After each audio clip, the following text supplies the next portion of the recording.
I must tell you, I don't mind your question. Rahim Rahimi from Kurdistan TV. Thank you. I think there's been no greater change, other than maybe China, because China, unfortunately, the markets have dropped. Would you say 30% in the last 4 months, right? 25, 30, yeah. I think I watched you recently when you said that. I said, I think she's wrong. I think it's actually 32, but that's okay. But a lot. It's been a lot. There's been no other than maybe that, but even that, because China is a very special place.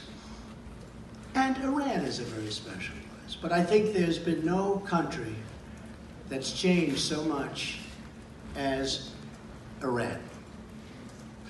In the last 6 months, since I took off the horrible, horrible Iran nuclear deal, as they called it, one of the dumbest deals ever made. As an example, why didn't they take care of Yemen in the deal? Why didn't they take care of Syria in the deal? You know what Kerry said the reason? It was too complicated. We're given $150 billion. We paid $1.8 billion in cash. Cash. This whole room would be filled up with $100 bills. And you need probably 5 rooms like this. We gave $1.8 billion in cash. Why didn't we take care of Yemen? Why didn't we take care of Syria and other? And he said, because it was too complicated. Well, you just gave all your cards. You gave $150 billion. And now Yemen's a mess, but it's getting better. And Syria is a mess. And I was responsible, and I hope it stays that way, when I put out on social media a few weeks ago about Idlib province. I said, don't do it. I'll tell you, it happened where I was at a meeting with a lot of supporters, and a woman stood up and she said, there is a province in Syria with 3 million people. Right now, the Iranians, the Russians, and the Syrians are surrounding that province.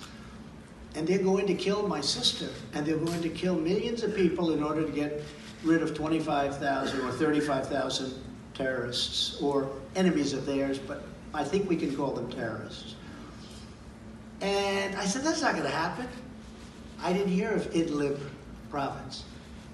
And I came back to New York, and I picked up the failing New York Times. I hate to admit it was the New York Times, but it was the failing New York Times. And I opened it up, not on the front page, but there was a very big story. I said, wow, that's the same story that the woman told me that I found hard to believe, because how would anyone do that with 3 million people? And it said that they were being surrounded, and they were going in and starting literally the next day, they were going to drop bombs all over the place and perhaps kill millions of people in order to get 35,000 terrorists. And I put out on social media and elsewhere, I gave Mike Pompeo, John Bolton, everybody these orders. Don't let it happen. I said, don't let it happen.